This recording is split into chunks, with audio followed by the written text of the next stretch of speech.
Mirchi Sunday suspense, কান টান উত্তেজনা। গল্পটির সত্য আনন্দ পাবলিশার্স প্রাইভেট লিমিটেড কর্তৃক সংরক্ষিত। মদ্যপান, ধূমপান ও মাদক সেবন স্বাস্থ্যের পক্ষে ক্ষতিকর।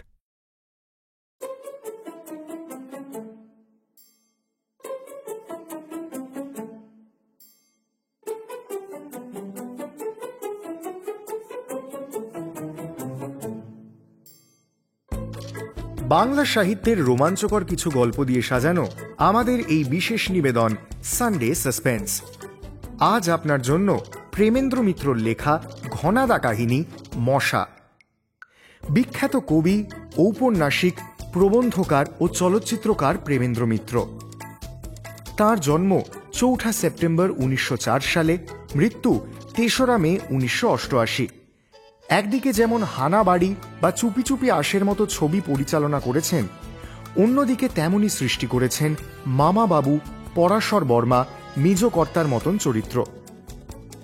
বাংলায় তিনি প্রথম লেখেন সায়েন্স ফিকশন। আমরা তাকে বিশেষভাবে চিনি শ্রী ঘনশ্যাম দাস ওরফে ঘনাদার সৃষ্টিকর্তা রূপে। শুরু হচ্ছে মশা। প্রযোজনায় ফেরিম্যান অ্যান্ড কোম্পানি।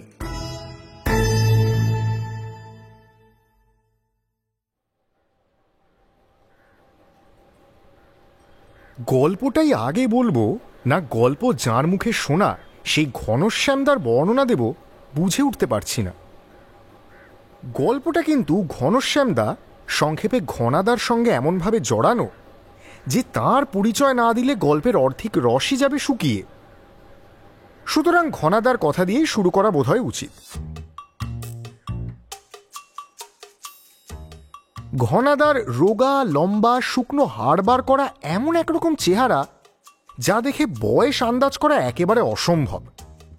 ৩৫ থেকে ৫৫ যে কোনো বয়সই তার হতে পারে। ঘনাদাকে জিজ্ঞেস করলে অবশ্য একটু হাসেন। দুনিয়াময় টহলদারি করে বেড়াতে বেড়াতে বয়সের হিসেব রাখবার কি আর সময় পেয়েছি?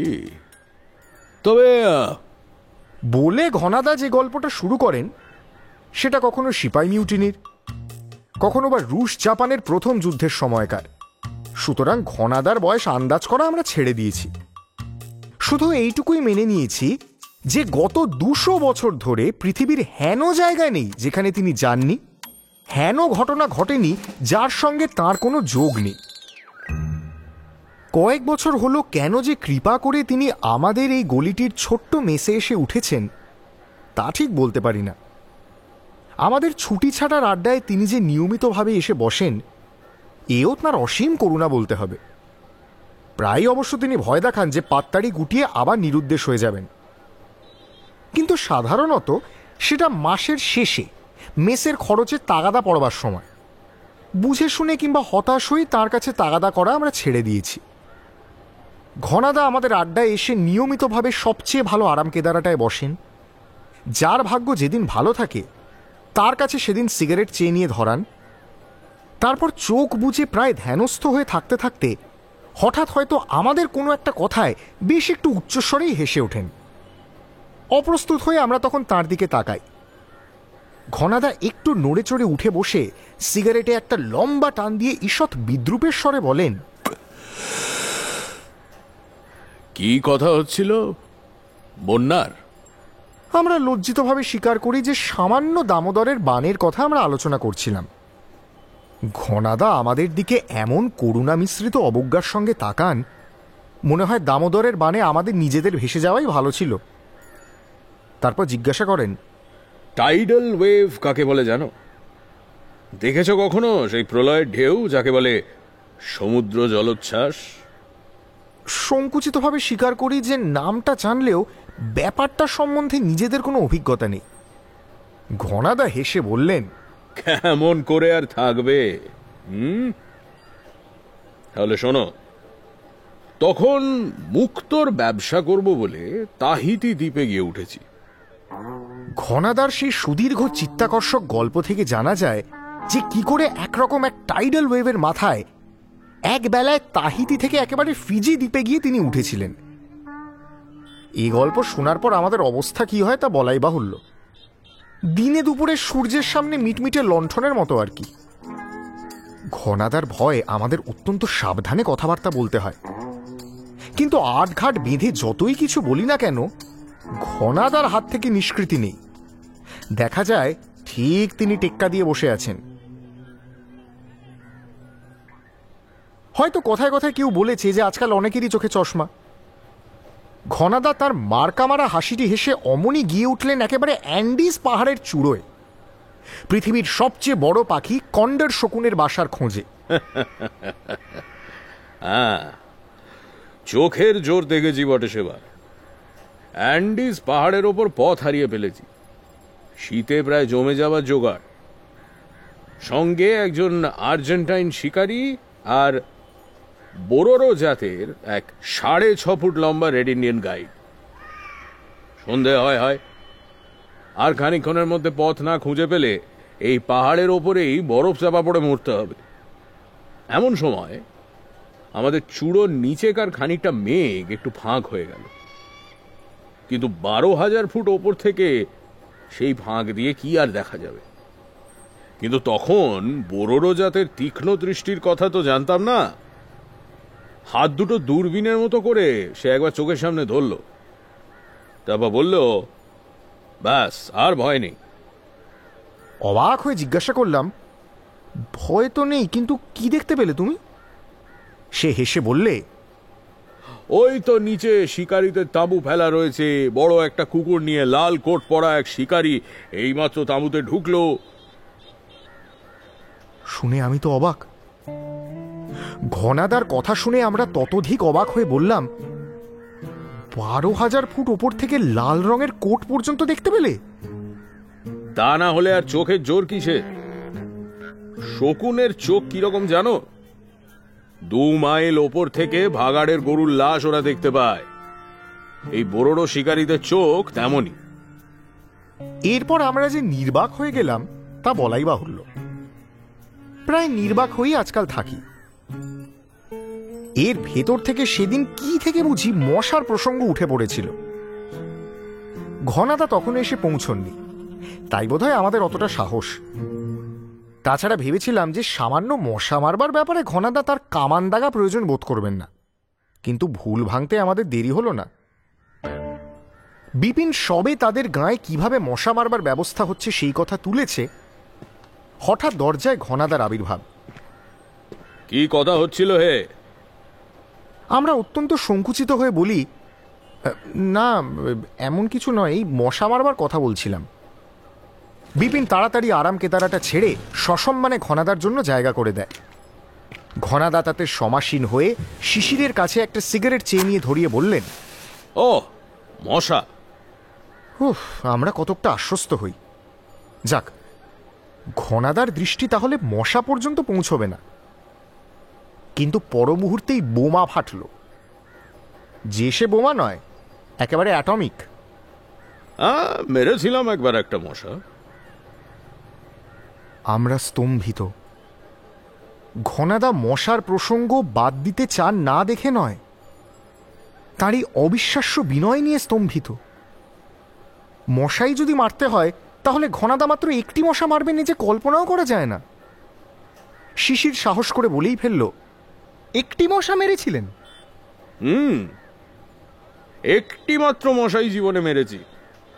আমাদের হতবুদ্ধি করেই ঘনাদা বলে চললেন, মেরেছি 1939 সালের 5ই অগস্ট শাখালিন দ্বীপে। আমরা ফ্যাল ফ্যাল করে তাঁর দিকে চেয়ে আছি দেখে একটু চুপ করে থেকে আবার বললেন, শাখালিন দ্বীপের নাম শুনেছ কিন্তু কিছুই জানো না, কেমন?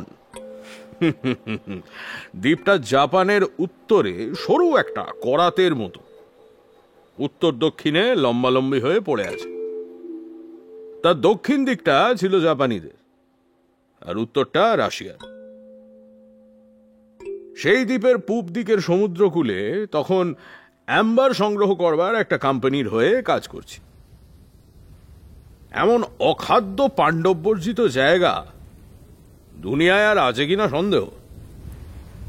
বছরের অর্ধেক সময় সেখানে মুষলধারে বৃষ্টি পড়ে, বাকি অর্ধেক বরফে সব জমে যায়। তার উপর আছে ভীষণ তুষার ঝড়, আর গাঢ় জমাট কুয়াশা। কোন রকমে দামি কিছু অ্যাম্বার সংগ্রহ করেই সেই মুখ আর হব না, এই ছিল মতলব। কিন্তু সে আশায় ছাই পড়ল। আমাদের কোম্পানির তানলিন নামে এক চীনা মজুর একদিন সকালে হঠাৎ নিরুদ্দেশ। তার সঙ্গে এই পর্যন্ত যা অ্যাম্বার জোগাড় হয়েছিল সেই মহামূল্য থলিটাও। সাখালিন দ্বীপটি তো নেহাত ছোটখাটো নয়, তার বেশিরভাগ আবার জঙ্গল আর পাহাড়। তো সেসব পাহাড় জঙ্গলের অনেক জায়গায় মানুষের পায়ের চিহ্নই পড়েনি। সুতরাং এই দ্বীপে কাউকে খুঁজে বার করা সোজা নয়। তবে একটা আশার কথা ছিল এই যে অ্যাম্বারের মতো দামি রত্ন চুরি করে শাখালিন দ্বীপে লুকিয়ে থেকে কারো লাভ নেই। সে চোরাই মাল বেচতে তাকে কোনো বড় সভ্য দেশে যেতেই হবে। আর শাখালিন দ্বীপ ছেড়ে এপ্রিল থেকে অক্টোবরের মধ্যে কাউকে যেতে হলে প্রধান শহর আলেকজান্ড্রভস্ক থেকে ভ্লাদিভস্টকের স্টিমার না ধরে উপায় নেই। অক্টোবরের পরে অবশ্য সমুদ্র জমে বরফ হয়ে যায়। তখন লুকিয়ে কুকুরটানা স্লেজে করে পালানো সম্ভব, কিন্তু প্রধান স্টিমার ঘাটায় কড়া নজর রাখবার ব্যবস্থা করলে তার আগে চোর কিছুতেই শাখালিন থেকে বেরোতে পারবে না। অক্টোবর পর্যন্ত তাকে খুঁজে বার করার সময় অন্তত আমরা পাব। বেতারে আলেকজান্ড্রভস্কের পুলিশের কাছে সমস্ত খবর পাঠিয়ে আমিও আমাদের ক্যাম্পের ডাক্তার মিস্টার মার্টিন দুজন কুলি নিয়ে তানলিনের খোঁজে বেরিয়ে পড়ল।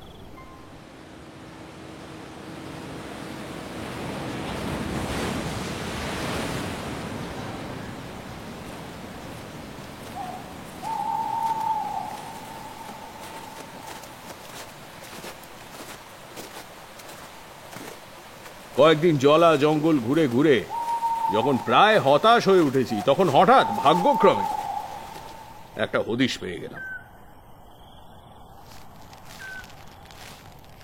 টিয়ারা পাহাড়ের কাছে সেদিন সন্ধ্যায় আমরা তাঁবু ফেলেছি। ওখানকার আদিম গিলিয়াক জাতির এক শিকারীর কাছে সকালবেলায় একটা উড়ো খবর পেয়েছিলাম যে এই দিক দিয়ে একজন চীনাকে যেতে দেখা গেছে। কিন্তু তখনও পর্যন্ত সে খবরে বিশ্বাস করবার মতো কোনো প্রমাণ পাইনি। রাত্রে তাঁবুর মধ্যে ঘুমানো একরকম অসম্ভব। শাখালিন দ্বীপে বড় হিংস্র জানোয়ার বলতে শুধু ভাল্লুক ছাড়া আর কিচ্ছু নেই। সাধারণত তারা মানুষকে আক্রমণ করে না, কিন্তু দিনে মাছি ও রাত্রে মশা যা আছে তা হিংস্র জানোয়ারকে হার মানায়। আমি আর মিস্টার মার্টিন তাই কোন রকমেই ঘুমোতে না পেরে তখন বাইরে এসে দাঁড়িয়ে গল্প করছি, হঠাৎ চমকে উঠে বললাম, দেখেছেন মিস্টার মার্টিন? মিস্টার মার্টিনের দৃষ্টিও সেদিকে তখন গেছে। হ্যাঁ, বেশ জোরালো আলো বলে মনে হচ্ছে। এই জনমানবহীন জায়গায় ওরকম আলো আসছে কোথা থেকে? ভুতুড়ে ব্যাপার নাকি? খানিকক্ষণ লক্ষ্য করে বললাম, না, ভুতুড়ে নয়, বেশ স্বাভাবিক ব্যাপার। দূরের ওই পাহাড়ের ঢিপিটার পেছনে নিশ্চয়ই কোনো একটা বাড়ি আছে। এ আলো সেখান থেকেই আসছে। কিন্তু এখানে শখ করে অমন বাড়ি করবে কে? গিলিয়া, কোরক বা টুঙ্গুস জাতের অসভ্য শিকারী ছাড়া এই অঞ্চলে তো কেউ আসে না। এদিকে কোনো খনি ইদানিং হয়েছে বলেও জানি না। ব্যাপারটা সম্বন্ধে কৌতূহল যত বেশি হোক, সন্ধান নেবার জন্য সকাল পর্যন্ত আমরা নিশ্চয়ই অপেক্ষা করতাম। কিন্তু সেই মুহূর্তে রাত্রি স্তব্ধতা হঠাৎ এক অমানুষিক চিৎকারে যেন বিদীর্ণ হয়ে গেল।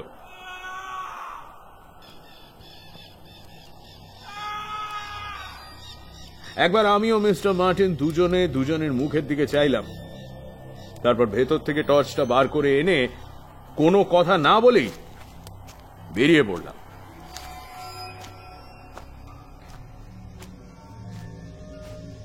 একেবারে নিরস্ত্র যে আমরা ছিলাম না তা বোধহয় বলবার দরকার নেই। দুজনের কোমরবন্ধেই পিস্তল আটা ছিল।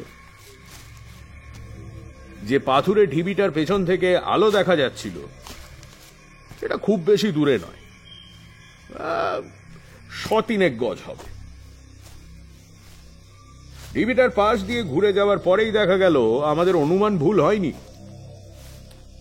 একটা মাঝারি গোছের বাড়ির একটা জানলা থেকে উজ্জ্বল আলোটা দেখা যাচ্ছে। আশ্চর্য কথা এই যে অমানুষিক যে চিৎকার আমরা শুনেছিলাম তা একবার উঠেই একেবারে স্তব্ধ হয়ে গেছে।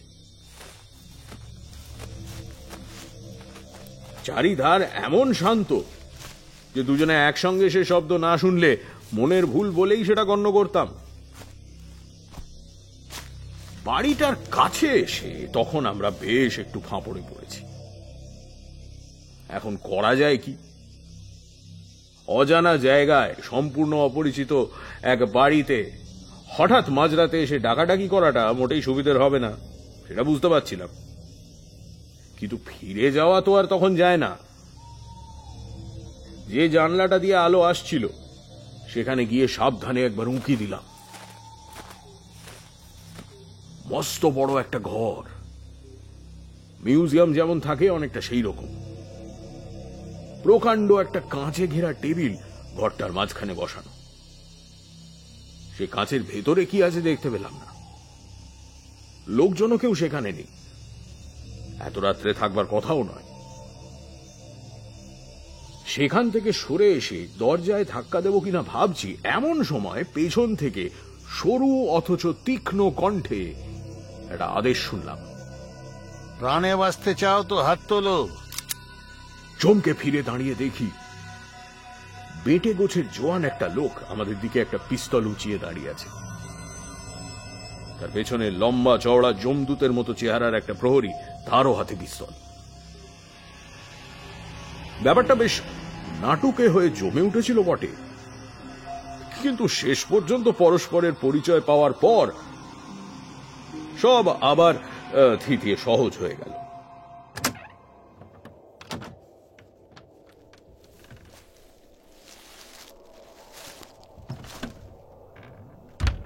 পিস্তল হাতে যিনি আমাদের হাত তুলতে বলেছিলেন, জানতে পারলাম তিনি মিস্টার নিশিমারা নামে এক জাপানি কীট তত্ত্ববিদ।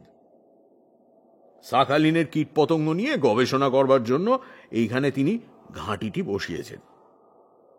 আমরা কি উদ্দেশ্যে তাঁর বাড়িতে হানা দিয়েছিলাম শোনবার পর লজ্জিত হয়ে তিনি কয়েকদিন আমাদের ওর ওখানে থাকার এবং তার কাজকর্ম দেখে যেতে অনুরোধ করলেন। সঙ্গে সঙ্গে এ আশ্বাসও দিলেন যে পলাতক চীনা মজুরের সন্ধান তাঁর লোকজনের মারফতে তিনিই করিয়ে দেবেন। এ অঞ্চল তাঁর একদম হাতের মুঠোয়, তাঁর লোকজনের হাত এড়িয়ে কারুর পালাবার ক্ষমতা নেই। কথাটা যে কতখানি সত্য একদিন পার না হতেই বুঝতে পারলাম।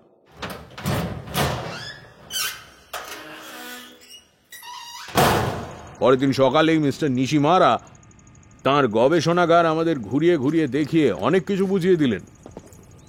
সাধারণ কীটতত্ত্বের গবেষণা তিনি যে করেন না, তাঁর ল্যাবরেটরির নানা বিভাগ দেখেই তা অবশ্য বোঝা যায়।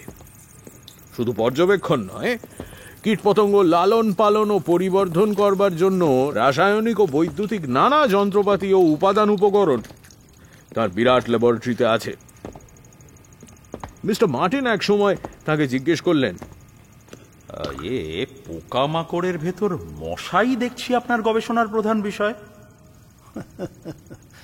তাতে আশ্চর্য হবার কিছু আছে? মানুষের সভ্যতার মশাই হচ্ছে সবচেয়ে বড় শত্রু।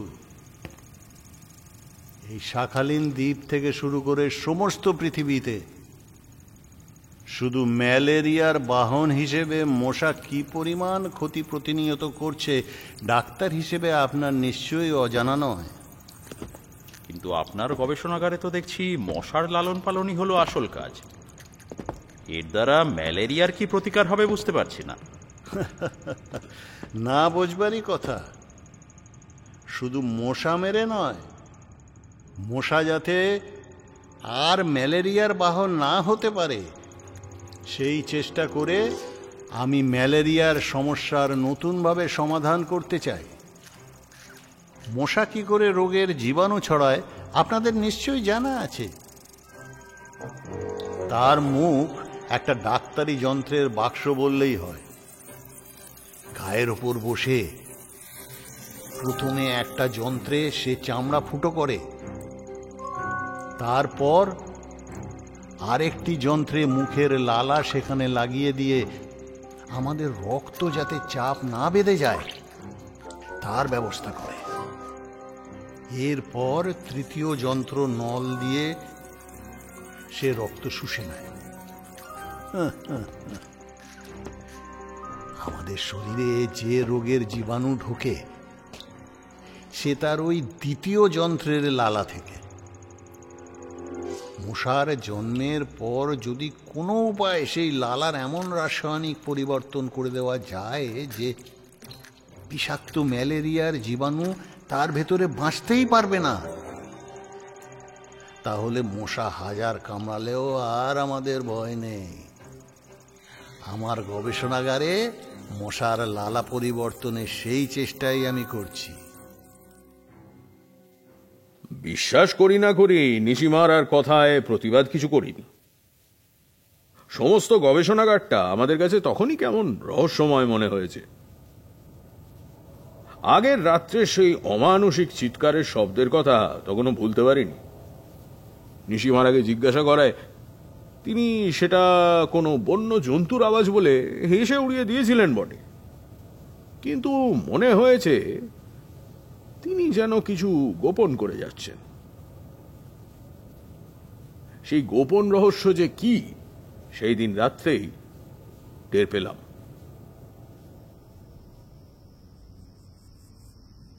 নিশিমারা আমাদের যত্ন আত্মীর কোনো ত্রুটি করেননি।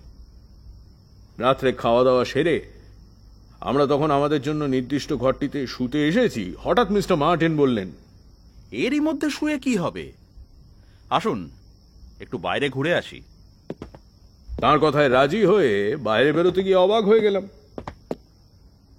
আমাদের ঘরের দরজা বাইরে থেকে বন্ধ। মিস্টার মার্টিন অত্যন্ত চিন্তিত ভাবে আমার দিকে চেয়ে জিজ্ঞাসা করলেন, এর মানে? মানে ঠিক না বুঝতে পারলেও এই দরজা বন্ধ করার পেছনে যে কোনো শয়তানি মতলব আছে সে বিষয়ে কোনো সন্দেহ আর আমাদের তখন ছিল না। কিন্তু এত সহজে আমরা হার মানব কেন? ছাদের কাছে হাওয়া চলাচলের একটা ছোট ভেন্টিলেটর ছিল।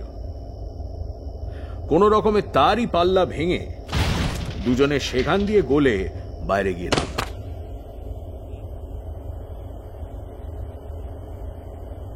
ঘুটঘুটে অন্ধকার রাত্রি। শুধু ল্যাবরেটরির একটা ঘরে তখনও আলো জ্বলছে।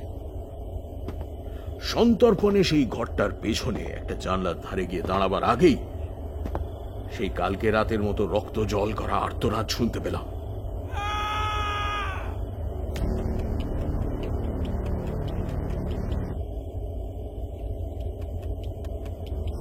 সে আর্তনাদ শোনার সঙ্গে সঙ্গে আমরা জানলা বেয়ে ঘরের ভেতরে লাফিয়ে পড়েছি। কিন্তু এ কি ব্যাপার? যার খোঁজে আমরা বেরিয়েছি সেই তানলিনী মেঝের ওপর লুটিয়ে পড়ে অসীম যন্ত্রণায় কাতরাচ্ছে। তার এক পাশে কাল রাত্রে যাকে দেখেছিলাম সেই যমদূতের মতো কাফরি প্রহরী দাঁড়িয়ে, অন্য পাশে ফাঁপা একটা কাঁচের মোটা নলের মতো জিনিস হাতে করে মিস্টার নিশিমারা। ব্যাপার কি মিস্টার নিশিমারা? মিস্টার নিশিমারা আমাদের দেখে রাগে বিস্ময়ে খানিকক্ষণ কথাই বলতে পারলেন না। তারপর অনেক কষ্টে নিজেকে সামলে নিয়ে বললেন, আমার আতিথেয়তার ওপর একটু বেশি অত্যাচার করছেন নাকি আপনারা? এ ঘরে আসতে কে আপনাদের অনুমতি দিয়েছে? কেউ দেয়নি। এখন বলুন এখানে কি হচ্ছে? যা হচ্ছে তা তো দেখতেই পাচ্ছেন। এই লোকটাকে সাপে কামড়েছে, তারই চিকিৎসা করাচ্ছিলাম। মিস্টার মার্টিন তখন মেঝে বসে পড়ে তানলিনকে পরীক্ষা করছিলেন। তিনি মুখ তুলে কঠিন স্বরে বললেন, এ তো মারা গেছে, আর সাপেও একে কামড়ায়নি। বলুন কি করেছেন একে? কি করেছি জানতে চান? নিশিমারা কখন এরই মধ্যে কোথা থেকে একটা পিস্তল হাতে নিয়েছেন লক্ষ্য করিনি। সেটা আমাদের দিকে উঁচিয়ে ধরে তিনি বললেন, বেশ, সেই কথাই বলবো তাহলে, শুনুন। পৃথিবীর সবচেয়ে আশ্চর্য আবিষ্কারের কথা শুনে মরার সৌভাগ্য আপনাদেরই হোক। আপনাদের তানলিন সাপের কামড়ে মারা যাননি, মারা গেছে মশার কামড়ে, সামান্য একটা মশার কামড়ে।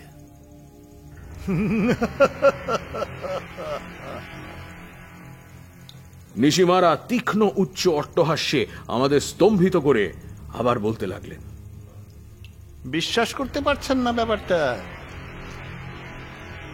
কোনো ভাবনা নেই, এক্ষুনি প্রত্যক্ষ আপনাদের প্রমাণ করে দিচ্ছি। কিন্তু তার আগে বলে যাই, শুনুন। মশার লালার রাসায়নিক পরিবর্তনের কথা যেটা আপনাদের বলেছিলাম, মনে আছে তো? সেই পরিবর্তন আমি সত্যিই করেছি। ডিম থেকে শুরু করে মশা যখন সামান্য জলের পোকা হয়ে থাকে, তখন পর্যন্ত তার উপর নানা প্রক্রিয়া চালিয়ে মশার লালার এমন রাসায়নিক পরিবর্তন আমি ঘটিয়েছি যে সাপের বিষের চেয়েও সে লালা মারাত্মক হয়ে উঠেছে। কাল রাত্রে যে চিৎকার শুনেছিলেন, সে এমনই একজনের ওপর মশার কামড়ের পরীক্ষার ফল। তানলিনের অবস্থা তো সামনেই দেখতে পাচ্ছেন। এইবার আপনার পালা। নিশিমারার ইঙ্গিতে সেই যমদূত তখন মিস্টার মার্টিনকে অবলীলাক্রমে তুলে ধরেছে।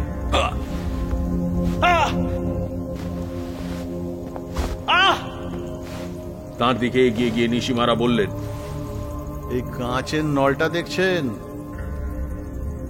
এর ভিতর একটি মাত্র মশা ভরা আছে। এই একটি মশা কিন্তু আপনার মতো জন বিশেক জোয়ানকে অনায়াসে পরপারে পাঠিয়ে দিতে পারে। আপনি বিজ্ঞানের পীঠস্থান সভ্য মার্কিন মুলুকের লোক,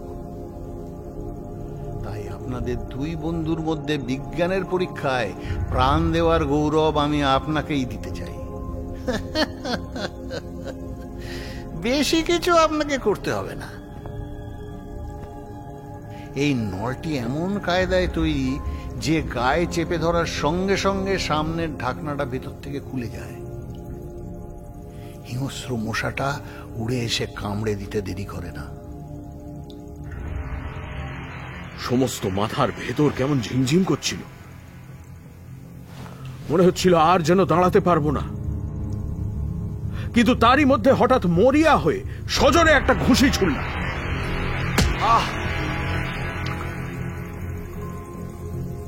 নিশিমারা আচমকা ঘুষি খেয়ে ছিটকে পড়লেন।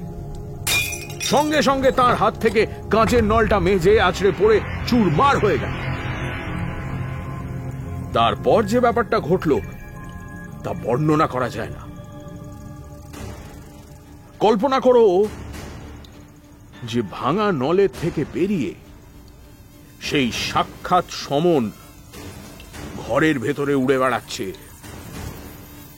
আর চারজন মানুষ উন্মাদ হয়ে তাকে এড়িয়ে ঘর থেকে পালাবার চেষ্টা করছে।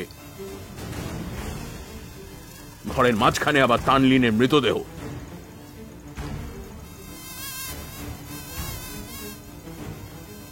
কোন রকমে দরজার কাছে পৌঁছে খিলটা খুলে বেরোতে যাব, এমন সময় সেই বিশাল কাফরি বাঘের মতো আমার ঘাড়ের ওপর এসে পড়ল। আর বুঝিয়ে আসা নেই। মশাটা ঠিক আমার নাকের কাছে একবার ঘুরে গেল। তারপরেই সেই কাফরি একসঙ্গে 5টা রেলের ইঞ্জিনের মতো চিৎকার করে আমার ঘাড়ের ওপর নেতিয়ে পড়ল।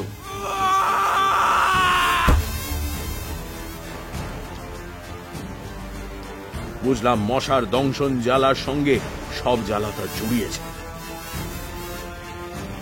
কিন্তু ভাববার আর সময় নেই। উঠে পড়ে আবার পালাতে যাচ্ছি, এমন সময় দেখি মিস্টার নিশিমারা জুজুৎসুর প্যাঁচে মিস্টার মার্টিনকে চিৎ করে ফেলে দিয়েছেন।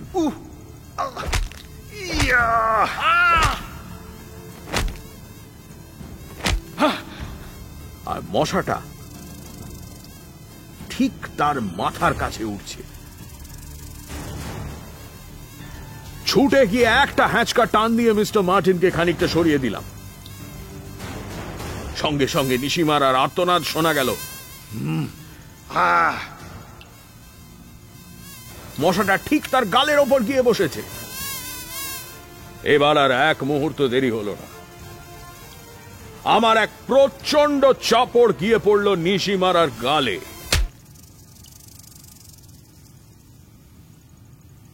মশা নিশিমারার ভবলীলা একসঙ্গেই সাঙ্গ হলো।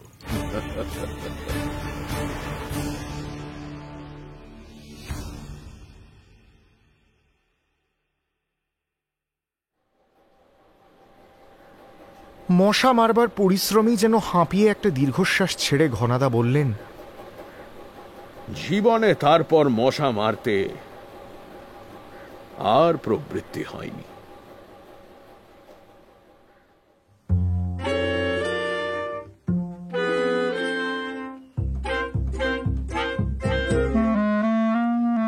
সানডে সাসপেন্সে আজ শুনছিলেন মশা, রচনা প্রেমেন্দ্র মিত্র, ঘনাদার ভূমিকায় দীপ, গল্প পাঠে এবং গল্পের সূত্রধার অগ্নি, অন্যান্য ভূমিকায় সুব্রত দত্ত, ইন্দ্রনীল ভাদুরী, দেবপম দত্ত এবং রবীন্দ্রনাথ জানা, পর্ব পরিচালনা ঐশানী, ধ্বনি সংযোজন ও আবহ পরিকল্পনা প্রবর, কার্যনির্বাহী প্রযোজনা প্রবর এবং সুপ্রতিম, প্রচার অলঙ্করণ জয়েন দ্য ডটস, প্রযোজনা ফেরিম্যান অ্যান্ড কোম্পানি। শেষ হল প্রেমেন্দ্র মিত্রর লেখা ঘনাদা কাহিনী মশা। আগামী সপ্তাহে আরও একটি রোমাঞ্চকর গল্প নিয়ে হাজির হবে সানডে সাসপেন্স। সানডে সাসপেন্স আপনি শুনতে পারেন এক্সক্লুসিভলি আমাদের ইউটিউব চ্যানেল youtube.com/mirchi বাংলায় এবং গানা অ্যাপে।